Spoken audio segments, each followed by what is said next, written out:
ব্যারাকপুর লাটবাগানে বিটি রোডে রাতে জয় রাইডে চলল গুলি। ব্যারাকপুর লাটবাগানে পুলিশ কমিশনার দপ্তরের কাছে গাড়ি থেকে গুলি চলল। শুটআউট কাণ্ডে গ্রেফতার করা হয়েছে আইনের ছাত্র সহ ৩ জনকে। একটি আগ্নেয়াস্ত্র উদ্ধার হয়েছে এবং 2 রাউন্ড গুলি উদ্ধার হয়েছে। গুলি চালিয়েছে আইনের পড়ুয়া মোহাম্মদ আরমান আনসারি। খবর পুলিশ সূত্রে। বিস্তারিত জানিয়েছেন আমাদের প্রতিনিধি সমীরণ পাল। রাতের ব্যারাকপুরে জয় রাইড চলাকালীন চলন্ত গাড়ি থেকে গুলি চলল, আর এতেই আতঙ্কিত এলাকার বাসিন্দারা। আমরা এই মুহূর্তে রয়েছি ঘটনাস্থলে, অর্থাৎ ব্যারাকপুরের লাটবাগানের ঠিক পুলিশ আবাসন লাগোয়া যে পাঁচিল, এখান থেকেই গতকাল রাতে টিটাগড় থানার পুলিশ গুলির খোল উদ্ধার করেছে। যেটা জানা যাচ্ছে যে 3 যুবক মত্ত অবস্থায় তারা একটি গাড়িতে করে টিটাগড়ের দিক থেকে ব্যারাকপুরে যাচ্ছিল। ঠিক এখানেই চলন্ত গাড়ি থেকে 1 রাউন্ড গুলি চালায়। এরপর তারা এই গাড়ি নিয়ে সোজা চলে যায় চিড়িয়া মোড়ের দিকে, যেখানে ঘটনাটা ঘটেছে একেবারে সুরক্ষার বলয়ে থাকা এলাকা, এবং সেখানে কাছেই পুলিশ কমিশনারের দপ্তর এবং ব্যারাকপুরের পুলিশ আবাসন এবং একাধিক সশস্ত্র বাহিনীর দপ্তর এবং পুলিশ ট্রেনিং স্কুল রয়েছে। সেই সমস্ত একটা নিরাপত্তা যেখানে একেবারে টান টান থাকার কথা, সেখানে চলন্ত গাড়ি থেকে মত্ত অবস্থায় জয় রাইড চলাকালীন মোহাম্মদ আরমান গুলি চালায় এবং তারপরে গুলি চালানোর পর ব্যারাকপুর চিড়িয়া মোড় থেকে ফের টিটাগড়ের দিকে যায়। এরপর খবর পেয়ে টিটাগড় থানার পুলিশ গাড়িটিকে আটকায় এবং মোহাম্মদ আরমান সহ 3 জনকে গ্রেপ্তার করে এবং তাদের কাছ থেকে একটি আগ্নেয়াস্ত্র 2 রাউন্ড কার্তুজ উদ্ধার হয়েছে। কি কারণে তারা এই জয় রাইড চলাকালীন গুলি চালালো তা খতিয়ে দেখছে টিটাগড় থানার পুলিশ। এখন প্রশ্ন হচ্ছে, যেখানে পুলিশ কমিশনারের দপ্তর খুব কাছে এবং একাধিক সশস্ত্র বাহিনীর দপ্তর এবং পুলিশ আবাসন রয়েছে, এই সমস্ত নিরাপত্তার চাদরে মোড়া এলাকায় কি করে জয় রাইড চলাকালীন রাতে গুলি চলে? সেক্ষেত্রে রাতের বিটি রোডের নিরাপত্তা নিয়ে ফের আরও একবার প্রশ্ন উঠে গেল। ক্যামেরায় শিবু পালের সঙ্গে সমীরণ পাল, এবিপি আনন্দ, উত্তর 24 পরগনা। 9 বছর পর এসএসসি নিয়োগ পরীক্ষা হলো রবিবার। পরীক্ষা পর্ব মেটার পর রবিবার দুপুরে স্কুল সার্ভিস কমিশনের তরফে জানানো হয়, শান্তিপূর্ণভাবে এবং নির্বিঘ্নে সম্পন্ন হয়েছে এসএসসি নবম দশমের পরীক্ষা। প্রহসনের পরীক্ষা বলে কটাক্ষ করেছেন শুভেন্দু অধিকারী। এসএসসি পরীক্ষা মসৃণভাবে হয়েছে, শকুনের সাপে গরু মরে নাই, পাল্টা কটাক্ষ করেছেন কুণাল ঘোষ। সরকারের পাপের দায় আমি ধুতে এসছি। আমার চাকরিটা গেছে সরকারের জন্য, অন্যজনের পাপ আমি খণ্ডাতে এসছি। প্রায় 17 ধরনের দুর্নীতির অভিযোগ, যোগ্য অযোগ্য মিলেমিশে একাকার হয়ে যাওয়া, চাল থেকে কাঁকর বাঁচতে না পারা, 26,000 চাকরি বাতিল। শেষমেশ সুপ্রিম কোর্টের নির্দেশে ফের নিয়োগের পরীক্ষা। 9 বছর পর নবম দশম শ্রেণীর জন্য এসএসসি নিয়োগ পরীক্ষা হলো রবিবার। কিন্তু একবার যোগ্য প্রমাণিত হয়েও ফের চাকরির পরীক্ষায় বসতে এসে ক্ষোভ উগরে দিলেন অনেকেই, কেউ আবার ভেঙে পড়লেন কান্নায়। কাঁদছেন কেন? আজ আমি যেতাম পরীক্ষা দিতে, রাজা আমাকে এখানে পরীক্ষা দিতে আসতে, এটাই আমার বড় কষ্ট। পড়া হয়নি কিছু, এই বয়সে পড়া। আঁটো নিরাপত্তা, নিয়ম মানার কড়াকড়ি, আয়োজনে সেরকম কোনো খামতি ছিল না। এমনকি 2016 সালে যে ওএমআর শিট সংরক্ষণ না করা নিয়ে এত বিতর্ক, রবিবার পরীক্ষা শেষে ওএমআর শিটের কার্বন কপি দেওয়া হয় পরীক্ষার্থীদের। পরীক্ষা পর্ব মেটার পর রবিবার দুপুরে স্কুল সার্ভিস কমিশনের তরফে জানানো হয়, শান্তিপূর্ণভাবে এবং নির্বিঘ্নে সম্পন্ন হয়েছে এসএসসির নবম দশমের পরীক্ষা। 91% আবেদনকারী পরীক্ষার্থী পরীক্ষা দিয়েছেন। ভিন রাজ্য থেকে আসা পরীক্ষার্থীর সংখ্যা ছিল 31,000-এর বেশি। কিন্তু মোটের ওপর পরীক্ষা পর্ব নির্বিঘ্নে কাটলেও পরীক্ষার্থীদের মনে কয়েকটা প্রশ্ন থেকেই গেল। এবারের নিয়োগ প্রক্রিয়া স্বচ্ছ হবে তো? আর কোনো দুর্নীতি কেড়ে নেবে না তো হকের চাকরি? অন্যের দুর্নীতির দায়ে বসতে হবে না তো পথে? এই স্বচ্ছতা যদি বিগত দিনে থাকতো তাহলে আমাদের চাকরিগুলো যেত না। এই পরীক্ষায় যোগ্যদেরকে বসানো হচ্ছে, এটাই চরম লজ্জার। যে কতবার যারা কোনো দোষ করলো না তাদেরকে আবার পরীক্ষা বসিয়ে দিচ্ছে জোর করে 10 বছর পরে। আমরা জানি না যদি চাকরি পাই আবার 60 বছর পর্যন্ত আরো কতবার পরীক্ষা দিয়ে নিজেদেরকে যোগ্য প্রমাণ করতে হবে। আমরা শঙ্কিত, আতঙ্কিত। পরীক্ষার দিনেও বাদ গেল না চাকরি হারাদের প্রতিবাদ। আমাদেরকে জোর করে চাপিয়ে দেওয়া হচ্ছে চিটায়, তার জন্য আমরা এই কালো পোশাক পরেই আজকে আগের বার পরীক্ষা 9 বছর আগে 22 লক্ষ দিল, তো এবছর 9 বছর পরে সে কমে 5 লক্ষ হয়ে যাচ্ছে কেন?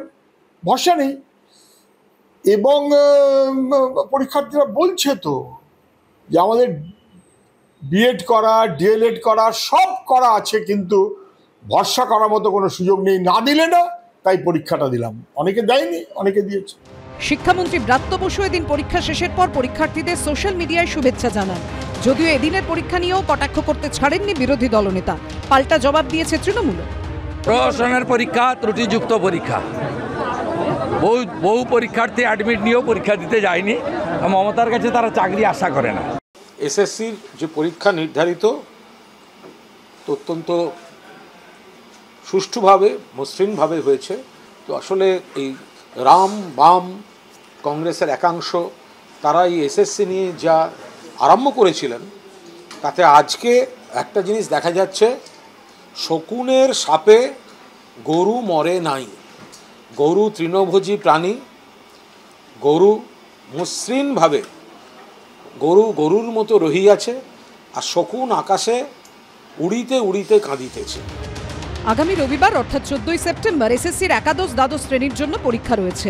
কৃষ্ণেন্দু অধিকারী, অনির্বাণ বিশ্বাস ও রাজা চট্টোপাধ্যায়ের রিপোর্ট, এবিপি আনন্দ। কেউ কালো পোশাক পরে পরীক্ষা দিতে এসেছেন, কারো আবার বুকে কালো ব্যাজ। 9 বছর পর স্কুল সার্ভিস কমিশনের পরীক্ষা দিতে প্রতীকী প্রতিবাদে সামিল হলেন চাকরিহারা শিক্ষকদের একাংশ।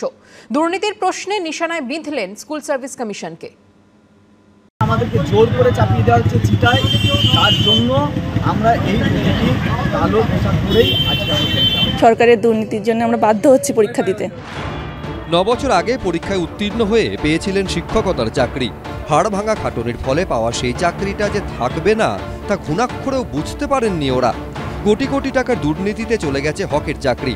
কিন্তু অনিচ্ছা সত্ত্বেও শুধুমাত্র পরিবারের কথা ভেবে 9 বছর পর রবিবার অনেক চাকরিহারা যোগ্য শিক্ষক ফের বাধ্য হলেন পরীক্ষায় বসতে। সেই সঙ্গে উগরে দিলেন ক্ষোভও। আমরা এই সিস্টেমের শিকার, আমরা যাবো কোথায়? সেই জন্য পরীক্ষা বসা। আমার চাকরিটা গেছে সরকারের জন্য, আমি এবার নতুন করে পরীক্ষা দিতে এসেছি। সে পাপ করেছে, তার দায় আমি ধুতে এসেছি আজকে। পরীক্ষা দিলেও প্রতীকী প্রতিবাদ হিসেবে কেউ পরে আসেন কালো পোশাক, কারুর বুকে কালো ব্যাজ।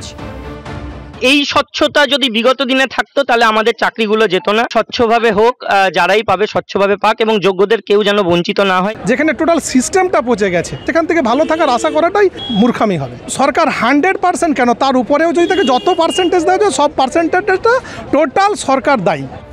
বাঁকুড়া রাজগ্রাম বিবেকানন্দ হিন্দু বিদ্যালয়ে কালো টি শার্টে হোক প্রতিবাদ লিখে পরীক্ষা দিতে আসেন এই পরীক্ষার্থী। এই সরকার তো আমাদেরকে আবার নতুন করে লড়াই করতে শেখালো যে অন্যায়ের বিরুদ্ধে প্রতিবাদ হোক।